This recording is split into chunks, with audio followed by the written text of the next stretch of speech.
Welcome to the Rant Live. Hello, everybody. Thanks for joining us today. We have some good news. The Cubs won a series against the St. Louis Cardinals. In St. Louis, no less. Yeah, in St. Louis. It's like, not whatever. It's not going to change the trajectory of the Cubs season, but the Cardinals fans just were not happy about that. I mean, imagine being the Cubs and like having the Cardinals do the exact same thing. So that was fun. Yeah, it's almost gotten to the point. I don't want to say it's disappointing when they win because that's not true. But it's so weird. It doesn't feel like they're supposed to win now at this point, and they have lost and played so poorly at times that it's just kind of weird because, and I don't want to say it's disappointing. Again, that's not the word I'm looking for, but it may be surprising. Yeah, it's that, but then it's also like you see them play well, and you look at what they could be, right? And again, I don't think anybody thought this team was going to win 100 games, right? They could lose 100 games, but when you watch them put a good game together or a couple of good games together, they get a good pitching performance, they hit the ball, they don't just boot the thing all over the field on defense. You're like, you know what? They have some talented players on this team, and Nico Hoerner's coming into his own. Wilson Contreras is great. Ian Happ's been one of the best outfielders in baseball. There are pieces, but then you sit there and you look at it, you go, yeah, but then Contreras is probably getting traded. Happ could be traded. Kyle Hendricks could be traded. All these other guys can be moved, and then they really get bad, and then you're sitting there going, okay, well, what do we even look at next year? Like, they don't have – it's not even a bad team with really good players. It's going to be a bad team, not with bad players, but with guys who are starting to learn the game and come into their own and probably come around a little bit. So I think that's the part to me when I say it's disappointing. It's not that they're winning. It's that you look at that and say, yeah, but the other shoe is going to drop here within the next 4 to 5 weeks, right? By July or I guess longer than that, but like 6 weeks, right? Because it's August 2nd. Yeah, I mean, it's not that far away when you take into consideration the All-Star break's going to be in between there, right? Yeah. I mean, there's only a few more series left until the All-Star break. And then when you come out of the All-Star break, it's the trade deadline's right there. Yeah. And that's, and we've seen it before, right? Some of those moves could happen earlier than that. Part of that depends. I mean, the Jock Peterson deal came during the All-Star break. When they made the trade to acquire Quintana, that was early, right? That was well before the trade deadline. It was early or mid-July or something like that. Possibly one of the worst trades in the past many years. It was not good. But if they look at it and they say we could start getting these guys, we get a really good offer on them. And like I said, that's the part that's tough, is because we can speculate all we want. We can sit here and look at like, well, maybe they'll figure this out or maybe this. But once those guys start moving, depending on how that goes, and I wrote a little bit more about Ian Happ in particular today, because I think that's even more. Contreras feels like fait accompli, and I think we've all assumed for a long time that he would be traded. And you could at least look at it and say, yeah, well, Yan Gomes is a competent major league catcher. I'm not saying that he can be Wilson Contreras, but like they have a catcher, right? You can say, well, maybe, and PJ Higgins has looked pretty good, and maybe Miguel Amaya really comes into his own next year and he's something for the future. And, maybe Contreras doesn't age well. Like you could convince yourself, and I have, right, on occasion, you could convince yourself that in and of itself, because his contract is expiring anyway, is not something that's going to hurt him, because you could say, well, hey, they weren't going to re-sign him. He was not going to be here next year and beyond anyway, so there you go, right? Take that for what it's worth. But if they move Happ, right, a guy who still has another year left, who, for all intents and purposes, is having, other than maybe a couple of defensive metrics, easily the best season of his career, and perhaps leaps and bounds better, and who's still just 27 years old and is only making like $7 million, would be a lot cheaper, I think, especially relatively speaking, to re-sign than Contreras. Like, if he's gone too, and they're both out, now you're like, and again, I don't want to belabor the point from last week, but I see no way, absolutely no possibility that they even try at all next year if they move both of those guys. And we're not even talking about the pitchers yet. Yeah, but trying is, it's like, you're right. I mean, and we talked about this on the last show, where that was kind of going to be the case if both Wilson Contreras and not Nico, but Ian Happ go. But yeah, and that's where, I want to kind of shift a little bit because I want to talk about Nico Hoerner and the season that he's having. I mean, he just had a series where he went 6 for 11, hit a home run, 2 walks, 1 K, 2 runs, 2 RBI. He's batting, I think, 295 on the season. He's batting 295 on the season. He's slugging 415. He's only striking out 9.4% of the time. Now, he doesn't walk very much, but less than 10% of the time he's striking out. I mean, he's having a breakout season, and with the glove, he's exceptional. I mean, he's already got 2.1 FWAR. And that's based off 9.7 defensive ranking and a 3 offensive ranking. I mean,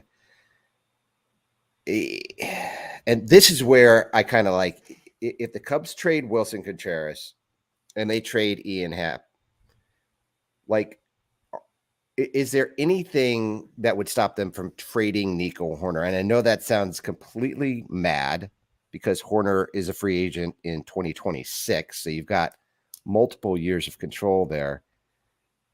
But is he playing himself into possibly being the most valuable trade chip that the Cubs could possibly? No, because he's still so young. He's so young. That's what I'm saying. So yeah, but that's what I'm saying is that he's still under control for enough more time that if they trade him, they're punting beyond. I mean, trading Happ and Contreras is punting at least next year, if not 24 as well. But if you're moving on, so I mean, unless they're saying, because with Hoerner, with the others, you at least have, I mentioned with Contreras, with Happ, you could say, well, we believe in Brennan Davis, we believe in Nelson Velasquez, we believe in Chris Morel. These things are going to happen. If you move Hoerner, you can't say it's because you believe in Christian Hernandez, Ed Howard, Reggie Preciado, Kevin Mate, because none of those guys are close.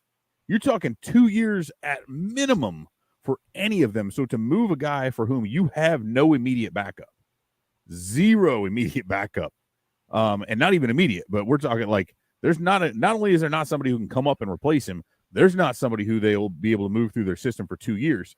Now, they could also say, well, hey, we plan on pursuing one of those. We're going to sign Xander Bogaerts, Carlos Correa, Trey Turner. We're going to get one of those guys next year.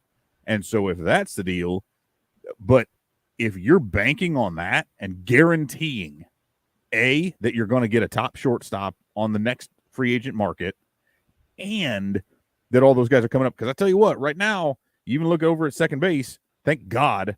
And I feel like maybe we made that happen because Jonathan VR was DFA'd not long after our last show. It's a long time celebrated.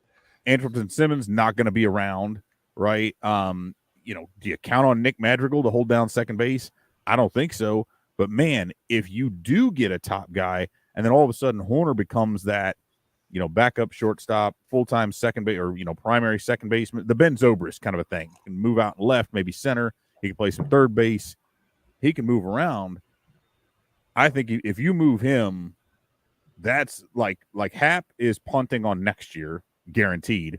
Moving Hoerner is saying we're punting on 24 as well, and we're targeting 2025 as maybe our next competitive, like we're really actually going for it. Which, I mean, and again, I don't want to keep belaboring these points, but man, if that is essentially, if you are counting on a sports book then to be your biggest draw for the next 2 seasons, I mean, that, and like, it's kind of a joke, right?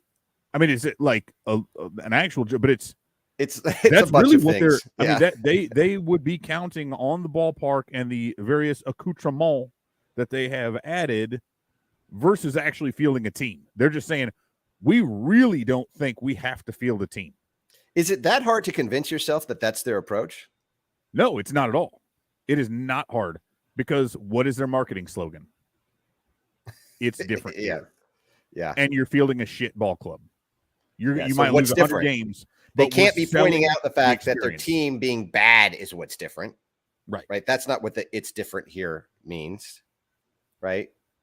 And so it's gotta be that they're marketing Wrigley Field and the surrounding area that they've built up, because it's not the team. The team is not different. They held a ceremony. I mean, it is in a bad to way. Sign the top metal beam that is part of the steel structure for the sports book. They held a ceremony for it, not to open the thing, not a groundbreaking. They signed the beam, which again, because it's sponsored, like there'll be a Jim Beam sponsorship with it. And that to me, and they did it, of course, when the Cubs were out of town. So there's that. But that's part of it, right? The Cubs aren't there. Hey, but look at this thing that's going to be year round. It's going to be here, even when they're not playing, even when they're on the road. And it just, man, it feels like they are. I've said this.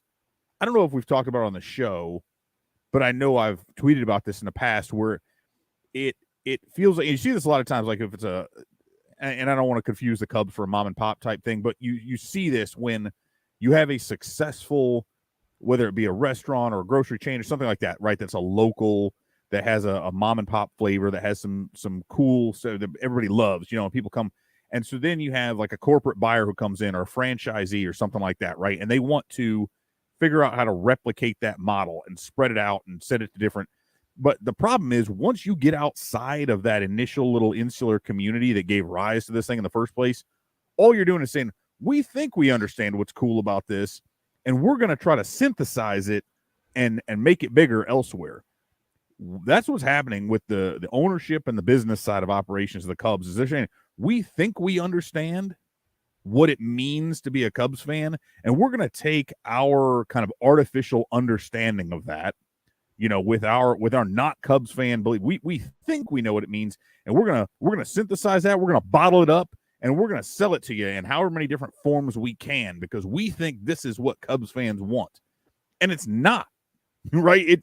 It rings hollow. It tastes artificial, but that's the whole thing, man. I mean, they think that you are going to come for that experience regardless of the product on the field. And hey, if they can eventually get to the point where they build up enough, and I think that's what we're seeing, right? They want to build up enough reserve cash. That, at least that's what it feels like, right? They want the cash flow to be so overly healthy that then they can start diverting enough of it back into the payroll that they can do so without feeling any kind of a pinch, while also being able to meet their debt requirements and all that other fun stuff. So it just feels like you're being sold something every time they release a new. Maybe the Ricketts will sell the team to Mark Cuban. They can keep Wrigley, they can keep everything else, but just sell the team to somebody who would be willing to field a winner and do it at all costs. They'll get Stan Kroenke to do it. He just won. He owns the freaking. Was the Avalanche just win the Stanley Cup, and he owns them, and he owns the freaking Rams? I mean, that guy's a dickbag, but geez, at least there's two winners right there.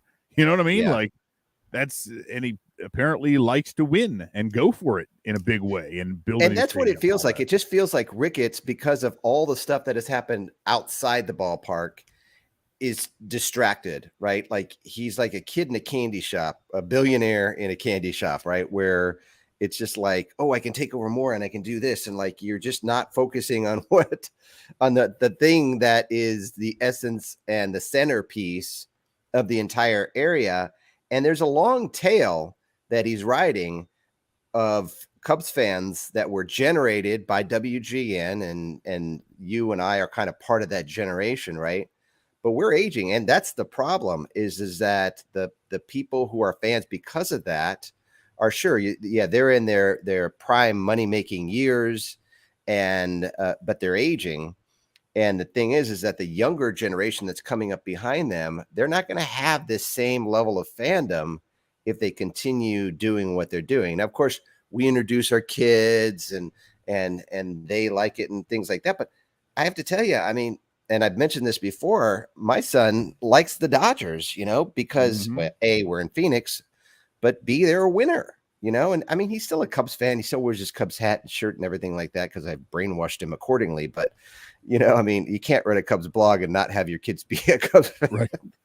But at the end, we're an exception to that, right? I mean, there's a lot of normal people out there that don't run a Cubs blog or, have a podcast that whose kids are going to be trending away from the team if this continues to happen because it's just hard to watch. Yeah, it's not a good product, and and again, it comes down to the cost. Like, I'm not going there to go. I'm not taking my kids to go to the sports book. I'm not taking my kids to stay at Hotel Zachary. I'm not taking my kids so that we can hang out at Gallagher Way during the game. I mean, that's kind of cool to step into every once in a while, but like, I'm not going for that. I'm going because I want to watch my favorite baseball team play baseball, and ideally at a high level. But I as I mentioned on here before, I chose to go and watch the Tennessee Smokies and watch Double-A baseball and go do some entertaining things with my son around that area rather than go to Wrigley, because my tickets for 3 games combined for the two of us was less than what it would have been for one ticket, or certainly one game for the two of us. Now, I could have gotten some cheaper seats, right? But like, we were sitting in the first row for 2 of those games at Tennessee, and like in the 5th row for another one, right down there, go out on the field. And part of that's, because like Max was pitching and we know some guys down there. And so we were able to kind of hang out with the players a little bit more. But to me, that was a much greater experience at a much lower cost, even considering high gas prices and extra commute, than what it would have been to drive, stay, and go to games in Chicago to watch a team that just isn't very good. And with no concept, no clear timeline that's going to change anytime soon, right? Unless they either A, become much more competitive very, very quickly, or B, drastically reduce ticket prices. And I don't think either of those is very likely in the next year or two. They're sure as hell not going to lower ticket prices. It's tough. And I just can't help but feel like, I guess we've always said this, or a lot of people have said it, but like, Tom Ricketts doesn't really give a shit about winning or providing you with a great product on the field, as long as he can continue to make enough money without doing that. And I guess that's where I'm at, is I think they're looking at an inflection point and seeing, how long can we push this? How long can we take this out to be as profitable as possible while still, while avoiding any big payroll expenditures, while completely avoiding any luxury tax penalties, anything like that? How long can we keep this? And is there a point at which we need to kind of, it's like if you're running low on gas and you got a little hilly thing and you get to the top of the hill and you just let it coast. So you can kind of you don't have to you just take your foot off the pedal and watch that thing go for a while. And how much momentum can you ride before you need to put your foot on the pedal again? And I mean, Jed Hoyer said as much. He said, quote unquote, the money will be there when it's time to get aggressive again. And like, when is that? Right. When is that going to be? But it's a clear sign. Like, they are not being aggressive. They don't plan to be aggressive in the very near future. And that's where this is going. So. And so you're talking about cash flow. The Cubs are getting $100 million from DraftKings. I think it's over a multi-year deal, though. Yeah, I think it's 10 years, like $10 million a year for 10 years or something like that. And I'm not sure who's paying for the sports book to be built. Do you know that? I mean, I assume. I assume. I mean, unless they got some of the, maybe they got some of that $10 million bucks up front. You know what I mean? I don't know how much the thing is going to cost to build, but it's got to be what, 50 million, 100 million. I mean, it's a big setup. Yeah, I haven't seen anything about who's paying for that, but I wouldn't be surprised if DraftKings was kicking in some there. But at the end of the day, you've got Jim the Beam, cash I'm flow. Sure too. They've got their sponsoring part of it and stuff, so the money will come from there. So it's like the cash is there. You've built, and I think that's what you try to do, right? As you're looking at it, and from Ricketts' perspective, is you built a winner. But it's just the fact that we have to go through all this again, and it's like, when does it end? When do the Cubs become a team like the Yankees and the Dodgers, who are perennial contenders, which is what we were promised back when Theo was around, that this was, never going to be needed, and that the Cubs are going to be in position to compete for the World Series season after season. And that's certainly what happened. I mean, that's certainly what Theo did. And we could talk about what didn't happen during that his era or while he was in control. But at the end of the day, it's like, when does this end? Like, and when do we get to a point where if you're trading off, and it hasn't happened yet, right? So we're kind of jumping to a conclusion that that's going to happen. It's very possible, I suppose, that Contreras and Happ are kept on the team, that they extend Contreras. I mean, I think from both of our perspectives, we think that's the smartest thing to do. We would say that extend Contreras, extend Happ even, buy out his ARB years, and put together a winning team and build them around those two guys. Three, really, when you start to talk about Nico Hoerner. You've got what looks like some guys that are going to be coming up, and the pitching guys are there, right? I mean, you've got the starters are there. I mean, you can see like Keegan Thompson, you can see Justin Steele, you can see, all the pieces feel like they're not that far away. And if you had those two guys and you built a core around them, and maybe you added a Bogarts or a couple other big name players that you could then build around with bringing up players like Morel and Velasquez and whoever else is going to be the next guy that ends up coming up. You feel like that's the frustrating part is that when you look at it that way, it makes a lot of sense. But then when you look at it the other way of saying, all right, all that, but take away Happ and Contreras, that just doesn't make as much sense. And I think that's where we're tripping here, where we're like, and I don't know, we're going to have to contemplate this for the next month or so until something happens, right? Until a trade happens, or it doesn't happen until August 2nd, I suppose. Yeah. And there's this, you almost get this feeling that it's like, and I think I've seen other people say this out there, it's almost like Tom Ricketts is punishing Jed Hoyer for the Jason Hayward contract and saying, you don't get to go sign another big contract until his falls off the books. I don't care. You can DFA him or whatever, but we're still going to be owing him that money. So, and that if you start looking at the timeline, you think, well, that would be after next year. Well, another punt year, right? But as you said, so much of this comes down to like you can go sign a ton of free agents. You can have players come up through the system, right? But you really, really need to lock in and Seiya Suzuki's been mentioned in the comments here, and boy, that again, another example of what initially the Cubs didn't put him on the IL and they sat there and waited to see, and now he's been on the IL for like a month, right? Even though they weren't initially going to. Like, dude, did his finger fall off? What is happening? But ostensibly, that is your right fielder for the next 4 years. He's got a no trade clause. He's got a 5-year deal, 4 years. If you extend Ian Happ, now you've got your left fielder for however many years. Morel probably should not be. He has been the everyday center fielder. I would love to see him as a utility outfielder / infielder, kind of like what we said with Hoerner. I'd like to see him moved around a little bit more. But again, he is a piece of the future. Hoerner is going to be in the middle infield one way or the other.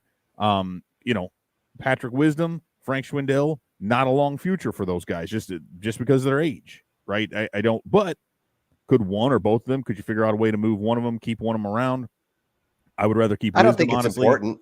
No, I don't think so either, but at least Wisdom has the extraordinary power as kind of a, that's all he got. That's all he has, though. It is, but if he is a piece, right? Because what have the Cubs done a poor job of in the past is having those role players, having that guy who you can put in there and he'll at least give you something. Most of these guys will go get Daniel Descalso and he's bad at everything, right? And that's true. And so many times they'll go back and they'll get a speed guy late in the season to steal some bases and score on pitch.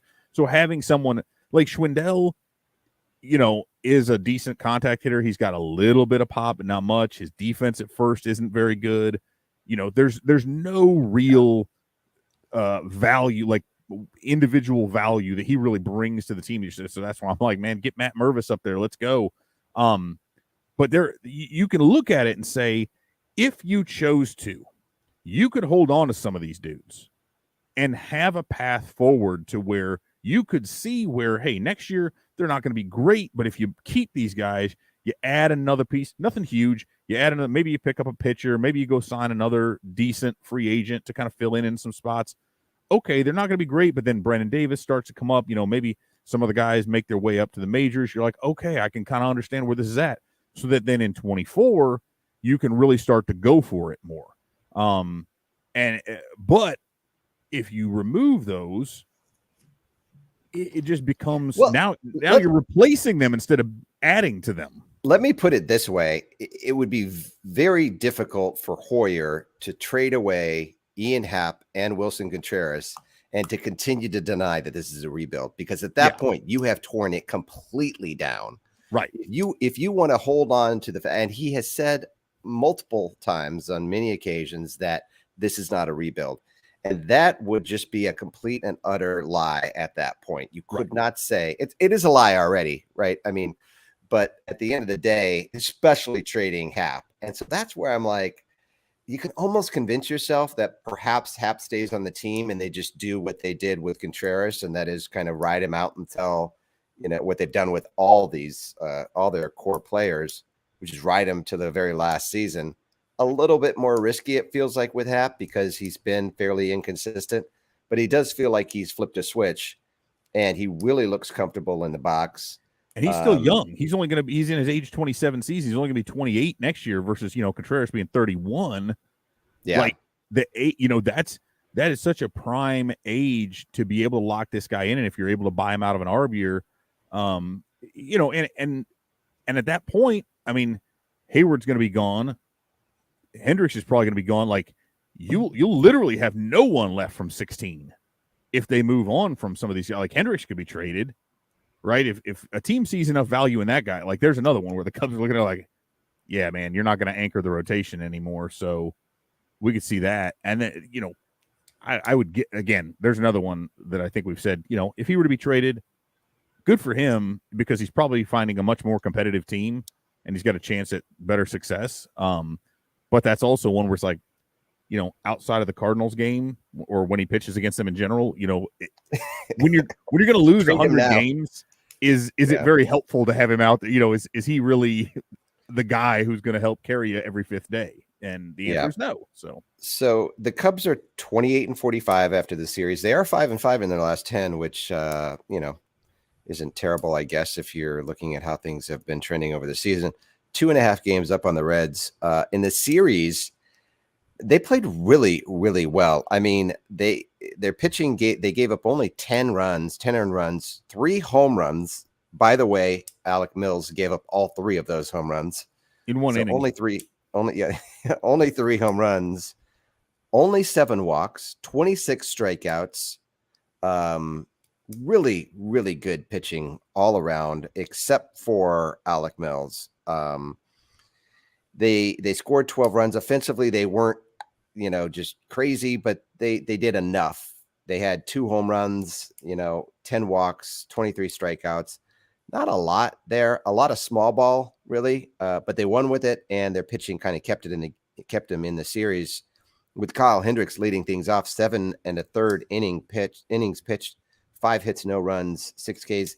He looked like he has looked this season. He's had those games where he just dominates, and he's putting together a season that's very inconsistent, but I think it's one that, based off of these dominant performances he's had, the Cubs could really try to sell. And I'd be kind of surprised if they didn't try to trade Hendricks, especially if they can get at least another good start out of him, maybe 2 solid starts. Then you can really sell him to another contender. And the Cubs bullpen looking good. I mean, Martin came in and was good. Robertson was good the entire series. Saturday's game, they lost. Adrian Sampson looked really good. Mm-hmm. Built off of his dominant relief performance from, I think it was a week ago, whenever he came out and had 4.2 innings pitched and just kind of struck out 5 or 6 guys. But he looked good, and Leiter didn't. I kind of was. I mean, David Ross kept him in for 2 innings, right? And he gave up a single in the 7th to Goldschmidt and Arenado, and then he came back out and really had some troubles with his control. I think he walked a batter, threw a wild pitch, gave up a double, and the Cardinals scored 2 runs, and the game was basically over. And that's where you see Ross making decisions like that. I mean, to me, it's like at a point you have to say, if you're going to win this game, you can't give up more than 1 run there. So why did he keep Leiter in the game when he was clearly struggling after he came out in the 8th inning? That's a question. Moving on to Sunday, Cubs win in 10. Alec Mills, though, man, he just got trashed, but the bullpen was amazing. I mean, they picked him up. There was, I think, 5 relievers that came in there. Swarmer coming on in relief looked really good. 4 Ks over 2 1/3. Martin looked good. Wick, Gibbons, Robertson, kind of all the guys you would hope and felt like needed to come out and look good, besides maybe Robertson, did. And so that was great. That worked out really well. And I guess every once in a while it does. But Nico Hoerner, I mean, 6 for 11, a home run, a couple of walks. Wilson Contreras continues to light it up. Chris Morel, though, had 7 strikeouts. He went 2 for 13, had 7 Ks in the series. And so that kind of feels like you got Seiya Suzuki, who's going to be coming back, and you know they're not going to DFA Jason Hayward. And so there's going to be an odd man out in the outfield, and it feels like it possibly could be Morel unless he starts to pick it up there. He's, his average is, I don't know what it's down to, about 250 or something like that now.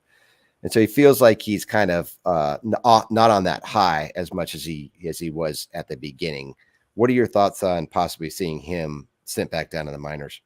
Yeah, I mean, it's either him or Velasquez, because Velasquez doesn't. And speaking of which, it was really funny, right? Because when they brought Velasquez back up, and not, and David Ross lately has said, like, Hayward hasn't been in the lineup lately because he's got a little bit of soreness in his knee or something. I'm like, that feels like code. It feels like maybe somebody got in your ear and finally, God damn it, could you quit starting him every day? It's seriously. Like, if we're going to bring this young kid up, let's at least see what the hell he's got. We know what Jason Hayward is and what he is not. There is no reason for him to be. And again, this goes back to whether you keep him on the team or not. There's just no purpose to call up a guy and not play him in that. And, but it was funny because Ross was like, oh, we're going to use him the same way we did Frazier. Like, so what? You're just going to leave him on the bench and not play him and say that you don't have an opportunity? Like, that's the dumbest thing. You just talked about DFAing Jackson Frazier, Clint at the time, and saying we didn't have an opportunity for him. We didn't have room to play him. Like, that's a complete lie. You absolutely had opportunities to play him. And then to say you're going to use Velasquez in that same role after you literally had to cut a dude from your team because you said you didn't have room for him. That is stupid. But speaking of which, like, Frazier has been doing really, really well at AAA. And it was funny because a lot of people at the time, right, a lot of us were kind of up in arms about that DFA. I'm still surprised that he actually accepted the assignment, that nobody picked him up. What so was funny because all these people options. Like, what is this guy? Oh, he's a bad defensive player. What is he gonna? I'm like, yeah. First of all, we need to back off of thinking that Hayward is some elite right fielder these days. He's a very good right fielder. He's perfectly fine out there. He's okay in center, but he's not an elite Gold Glove defender anymore. Not to mention their team's defense on a whole. I don't really care about a guy's defense. When your team is this shitty, when you're going to lose 100 games, having a slightly better defender in right field is absolutely not going to make or break anything. But what he offers offensively, and the fact that, like a Jock Peterson, if he can get hot and start hitting well, at least he represents some sort of value in a trade. But he's also got arbitration eligibility. He had options remaining. That was the other thing that was weird. I thought he still had an option left.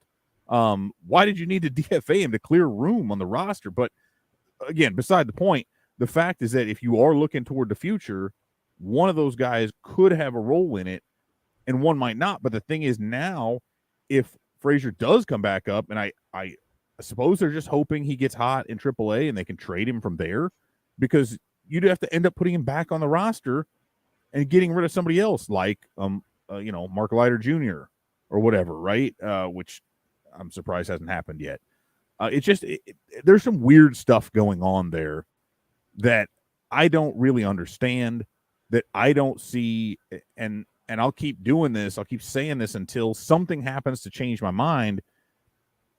Well, I can understand a little bit, say, hey, we're millions and millions of dollars and years apart on any kind of an extension for this guy, or again, this guy, we're not going to re-sign Hendricks to an extension. The best thing is to trade him, send him to a team where he'll contribute and maybe win.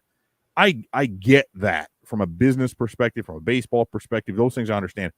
I do not get some of the things they're doing, though, with this kind of back end of the 40-man roster and these guys, whether it's young guys coming up or whether it's potential contributors like Frazier, and how they're handling that, because it feels completely antithetical to this concept of trying to build a core and find out what you have for the future, where instead they're just running dudes out there like Hayward every day, even against left-handed pitchers in many occasions, who aren't going to provide anything to you in the future and who you do not need to know more about. You know what you have with these guys, and you know that they aren't part of the next team. Why waste your time there? Yeah. Why not see what else you've got? That's the part above any of this that baffles me, because it feels like we could talk about money, right? And I get that. I don't agree with the way the Cubs are doing it, but I get it. Some of this stuff, man, it's just and that's where it's like, how do you go about evaluating this season? And I think that's something that we've been struggling with, and that's what you're saying is like, listen, we run a blog and a podcast, and we put out content on the Chicago Cubs, and up to this point, I'd say, it's always been kind of, there are things you have to figure out, but it's not like you need like a decoder, Mm-hmm. And in this particular situation, you really do. It's like, it's baffling all around, the usage of players, how who's being called up and who's staying and who's being DFA'd. And this season, it's just been, it's almost like like a fifth grader is running the team. It feels very much like somebody who completely has no clue what they're doing at all. And so that's where it's like, all right, well, all these different moves, you talk about Frazier and just all the DFAs that have happened and the managing of the 40-man roster, it's just been confusing. And so it makes it like really, really tough for even for us to be able to say, oh yeah, this is what they're doing. I mean, yeah, we think they want to put a winner on the field, but again, like, you can't even say that much about it. Yeah. You can't say we know that for sure. We can say, you can look at the facts, right? You can look at, they've built up Wrigleyville. They've made it into like a carnival-like experience. They're putting a sports book at Addison and Sheffield. I mean, these are the things we know that are facts, right? It looks like they may trade two of their core, the only core that they have left. At least, because Hendricks could very well go as well. And now you've got only Hayward from the 2016 team. They have a number of prospects, but we all know that prospects don't pan out the majority of the time. And so you're relying on something, right? And so, and that's where it's confusing. It's just tough. It's tough to be able to say. And I mean, I guess I think we kind of felt like after last year's trade deadline, we had a way to evaluate going forward, right? It was a rebuild. That's what was happening. We look to the minor leagues. We look to the prospects and see how they're developing. But it's now that this season has started and that season kind of ended, the way we thought it would end, very badly. But then as this season has gone along, it's just like, it's not real clear any longer. And with the trade deadline upon us in about a month, you hope for that clarity again, right? You hope for, once August 2nd rolls around and all the dust is settled, you can then say, all right, now we know what they're doing, right? We hope. What we think we're going to know, but it's all just a guess. And so the key pieces that what we're saying here is that the key to being able to assess this season and where the Cubs are and what they're doing is really whether they trade Ian Happ and Wilson Contreras, one or both of them. And so I think going forward, if they only trade Wilson Contreras, I think it's still ambiguous at best, because you don't know if they're going to do the same thing with Ian Happ next year, because he's a free agent after 2023. Yeah. And I mean, at least there's a sense that, like, okay, if he's still around, if he's not traded, they could work an extension, and they wouldn't be doing that midseason anyway. That could still happen. But what's, and we take it back to, because all the moves they made, like when we go back to either having kind of a framework or not, right? And you go, okay, Wade Miley, okay, we know he's not a piece for the future, but he does feel like that interim transitional piece to where, and the fact that they picked up his option for $10 million, that was the thing. They picked him up and they gave him $10 million. Now, had they just picked him up, if he had gotten just DFA'd and cleared through waivers and then they pick him up for a league minimum, that's different. Then you could say, okay, unequivocally, you were just trying to flip this guy. But to do it at the cost of $10 million tells you, okay, they're willing to start up in the payroll a little bit and making some sense of this. Then they go out and they sign Marcus Stroman. And you're like, okay, that's pretty cool. Again, willingness to spend money, not enough to make your team a full-on competitor. Then you've got Seiya Suzuki. Again, no trade. Surely they had to convince him they wanted to try to win. So you start seeing these things. You could say, okay, I understand how it looks like you're building this, and I just talked about this for next year, but to where this year could have been that one. They still needed one more piece. They still didn't spend enough. If they had gotten that one more piece, but what's weird about that is, okay, they didn't, clearly, and by not doing that, they put themselves in a position to where everything this year would have had to have worked out close to perfect for them to be pretty good. But the problem is the exact opposite has happened. Suzuki's now been hurt for a long time. Stroman has been hurt for a long time and was on the COVID IL. Miley has been hurt most of the season. Drew Smiley has been hurt for a good chunk of the season. Andrelton Simmons has been hurt, and I don't think is at 100% even now. He looked like he was grimacing at his shoulder. Nick Madrigal has been hurt much of the season. Like, all of these guys that they picked up that you thought, none of these dudes are superstars, but if they all play to the expectations, like, this will be a fairly competitive team. Maybe it's only 500. Maybe they win 75 games, whatever. But you could see that, and then you could go, okay, this makes some sense. Now they know what they've got. They trade a couple of these guys who are on expiring deals, and they can easily replace them and move forward. And now you have what, again, would be a retool instead of a rebuild. But instead, all of them have been hurt, and the ones, even when they have played, haven't been very good. And so now you're going, well, crap. Now you're even worse than you were last year. Not a little bit better, but that's exactly my point. And you're losing players. I think going into this season, they thought exactly what you were just saying, that they thought, oh, these guys should play well and we should be around 500, et cetera, et cetera. And then things go wrong. And that's exactly what can happen with a whole bunch of prospects. Yep.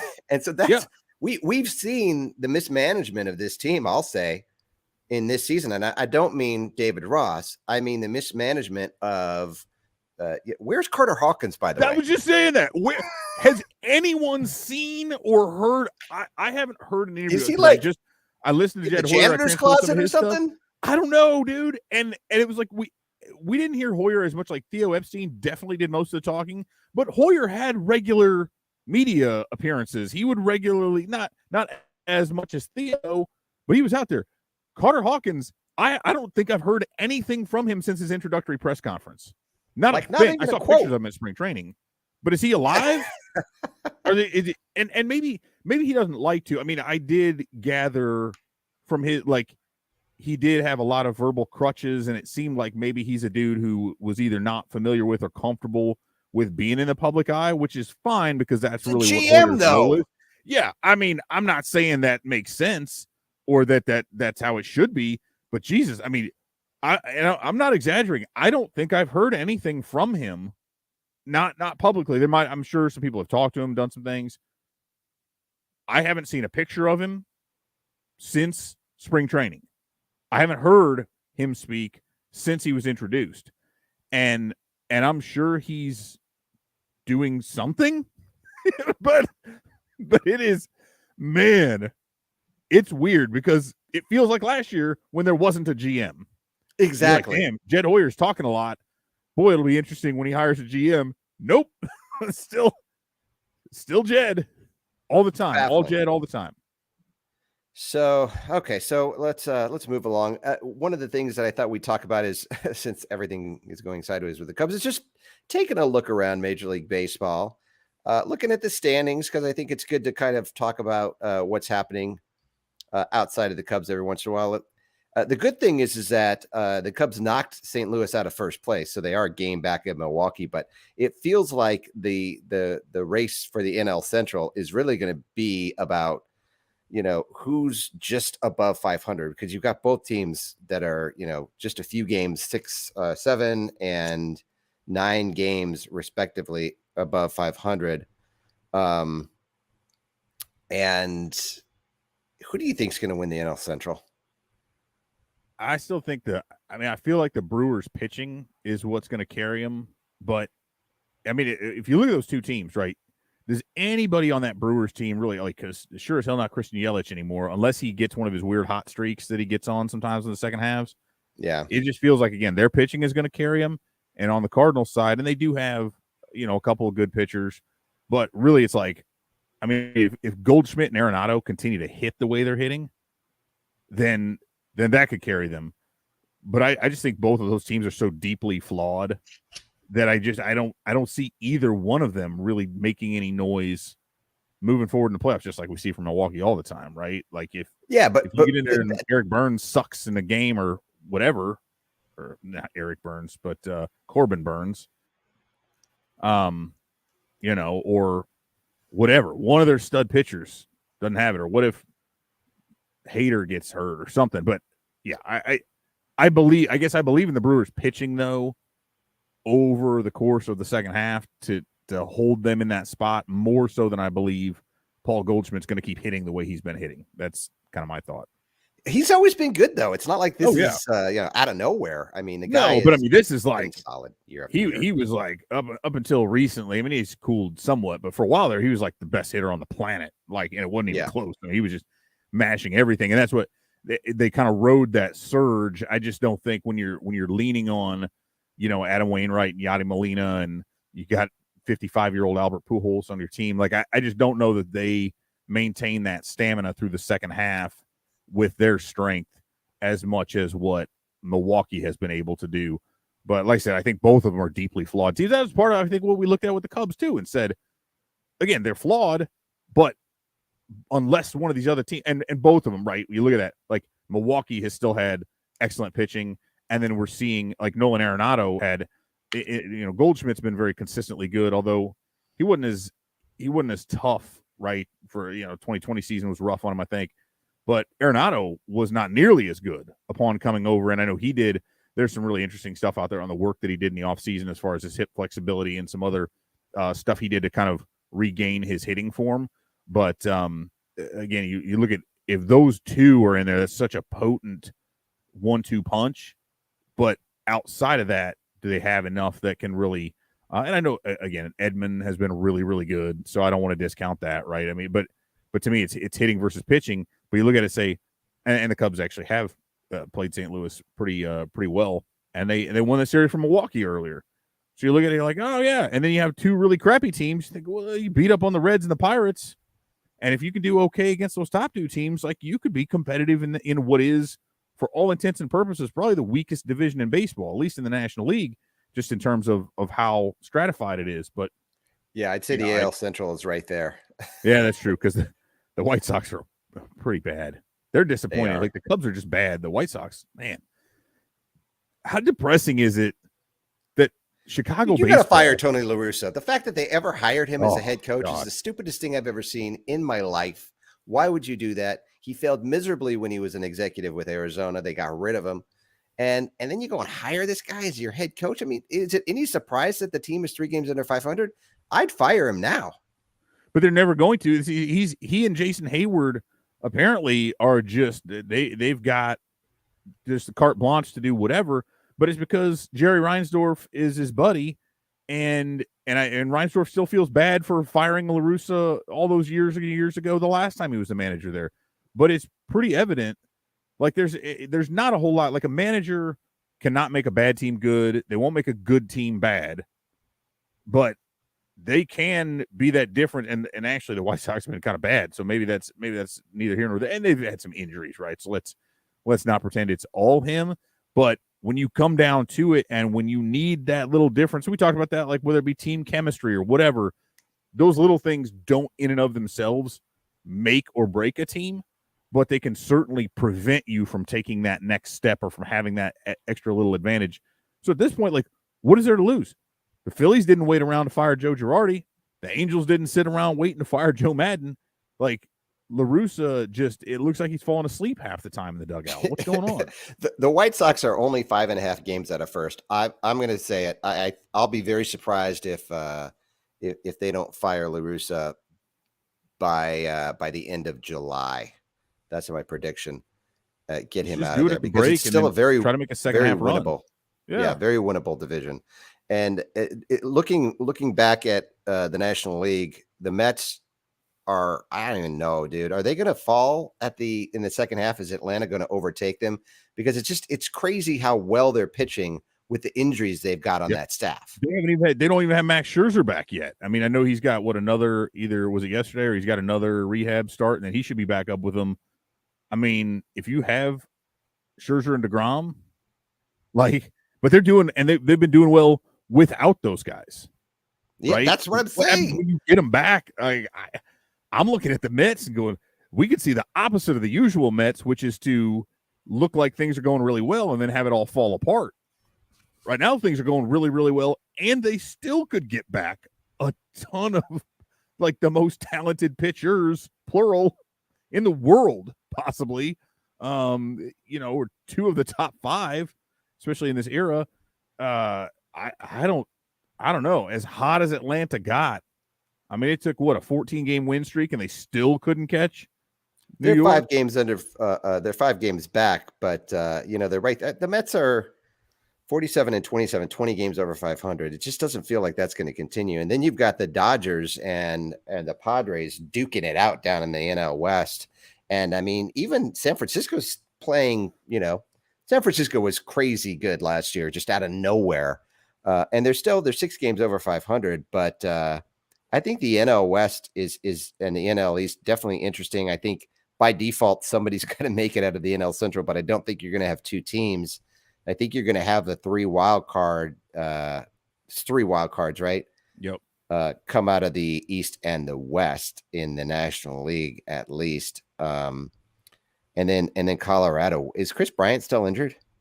He's coming back. He's being reevaluated today, so he's supposed to be back. He's back with Denver. I don't know if he'll be or has been reactivated yet, but he's supposed to be. I'll never understand that signing from the Rockies' perspective. Obviously, I understand from Chris Bryant's perspective, but I just you lose Nolan Arenado, and I love Chris Bryant. I'm not saying I don't, but Nolan Arenado is just a baseball player, right? He's just a dirty, nasty ball player. Okay. And so for me, like if I'm the Rockies, wouldn't you want to keep Nolan Arenado on your team? Well, they why would you get rid of the relationship was fractured beyond repair. They had to move on. They weren't gonna. There was bad blood, so just wasn't gonna happen. But it's just weird though that they did that and they screwed over all the stuff with Trevor Story. Like they messed that all up with his whole deal. Like I don't think they have a very good deal. The Monfort family out there is they're a little bit silly, and I think. Although I will give them credit for this, it does at least feel like they realized the misdeeds that they had and that they were maybe losing a little bit of traction with the fans. And so they said, well, we should probably go out and spend some money and sign somebody. And I look at how maybe that could be happening somewhere else and isn't. But how dare you? Yeah, but who knows? And it's funny because like the power hasn't shown up. Like, Bryant's hitting 270. I think, like he's not hitting poorly. There's no power. Does he have any home runs at all? I don't think he does yet. He's been hurt a ton. The back has been acting up like crazy. Runs. And so, yeah, there's like no power there, which is, I think, the weirdest part. But if he's back at it and good to go, I think we see a really good second half from him. Yeah, let's hope so. Flipping to the American League, we already kind of touched on the AL Central, but Houston, they're running away with the AL West. I mean, there's no other even decent team. The Angels fired Joe. That was the weirdest thing I've ever seen. I mean, he must have done something to make somebody mad, because it really felt like Joe Madden was going to be there for the long haul. Because he's not a very good manager. I said it. Somebody's probably going to be pissed at me, but I like his style is, it's kind of, I don't want to say, again, I shouldn't say it the way I said it, but he has a certain fit to him. And I think the problem is, like, where did he have his most success? He was really successful in Tampa, where they had young dudes who weren't going to be around for very long, right? And who were coming up full of fire and energy. He did really well with the Chicago Cubs team that had a bunch of young dudes coming up. It was really full of fire and energy. But when that turned into veterans, it feels like the message got old real fast, right? Yeah. Like, I think he's good at managing those guys and having the fun, loose kind of a thing. But when you need that structure, when you really need to kind of put those things in place and get these guys to really buy into something after they've already been jaded by experience and money and that sort of thing, I just don't think he's that dude. And certainly he's not a young guy anymore, right? He wasn't even young with the Cubs, right? I mean, he was the oldest manager in baseball, or one of the two oldest, for I think the last 3 or 4 years he was in Chicago. So then to send him out there in Atlanta, or to Anaheim, where it was just a different deal. I just don't think he was the right fit. And look back on it. How many times did we have to question some of the decisions that he made? I think even in the World Series. Yeah, I could see. I equate him to Phil Jackson in that he's not. It's not that he's a good manager of people and personalities. I don't think he's strategically a great manager. By any stretch. And I think that's the problem, is that you have arguably the two best players in baseball, and one who's definitely going to go down as an all-time great, and the other with Ohtani, with the things that he's doing on the mound. And the dude had 8 RBIs with 2 3-run homers one night, and the next night struck out 13 batters over 7 or 8 innings. Like, that's not normal. You're not supposed to be able to do that outside of Little League. And so you could argue that those are the two best players in baseball right now, and that both of them will eventually be all-timers and Hall of Famers. And if you can't win with that and the amount of money that they're putting into the payroll, like, that's not all the manager's fault, but you've got to have somebody out there who's able to balance that a little bit better than what he was able to do. But anyway, I don't want to crap on him.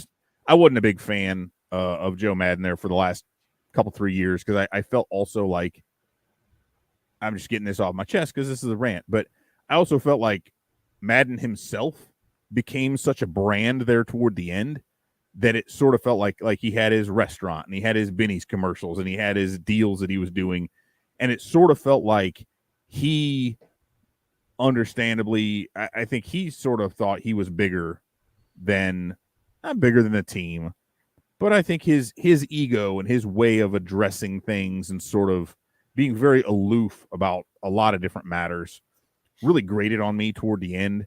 And I just didn't feel like he was actually there to try to, I don't know. I don't want to say what he was or wasn't trying to do. I think his message was falling on deaf ears quite a bit. And I think he was more concerned with his own personal image than he was kind of truly managing that team to be better. Yeah, I agree. So let me just ask you this question. And the New York Yankees, I mean, are the best team I've seen in a long time. I mean, obviously the 2016 Chicago Cubs were very, very good as well. Definitely right up there. Is there anybody in the world who doesn't want to see a Yankees-Dodgers World Series? I don't want to see it because I hate both of those teams, and I don't want to see either. I know, but I'm just saying, in terms of appeal, terms of really super great baseball teams. Major League Baseball sure as hell wants that. Of course, I gotta say that, yeah. And speaking of guys who are going to be free agents and who could make a ton of money, like Aaron Judge, man, you talk about somebody who is absolutely, he's not leaving the Yankees. There's no way. I don't think he is. and it's funny because all like everybody's. I don't know where it's coming from that he's tied to the Cubs. Like the Cubs are, and then somebody's like, he's not going to a loser like that, So, but there again, you look at it and say, well, first of all, they'd have to be paying him the kind. I mean, he's going to get the kind of massive salary that we see with some of the, Yeah, he's going to be like close to 30 million, if not over. Yeah, Harper and Machado and all those, and yeah, I mean, God, would that be a great fit? Jeez, put that dude out and right. Or he can play center. He played center when the Cubs. I mean, dude can move, and he would sell a shit ton of tickets, and it would be awesome. But you can't sign an Aaron Judge who's coming off of playing in New York and sell him on a rebuild, and that we'll be good in 2 years. Hey, I'd be all for it, but I don't. It's funny to me where those come from, and I have to assume that's some stuff that's coming from his agents and some other people that are saying, oh, the Cubs are going to be interested, because that the Cubs are always interested somehow when it comes to these guys. And yet they're never actually serious about it these last few years. Like the Correa interest, which I think was legitimate. The interest was legitimate, just like it was with Harper. Mutual interest. We'd love to, I have mutual interest in getting a Ferrari, but I'm not going to pay what it costs. Like if some reason they wanted to give it to me for free, shit, yeah, I'll take it. But I feel like that's where it's like, yeah, we're interested, but we're only at 7 years. And it's like, no, dude, that's not going to happen, right? So no. I don't know. Don't even talk about it. Nope. Not even worth talking about. But speaking of Aaron Judge, though, I mean, like the guy's got 28 home runs already. I mean, if he gets on a hot streak, he could. Was it 72? Yeah.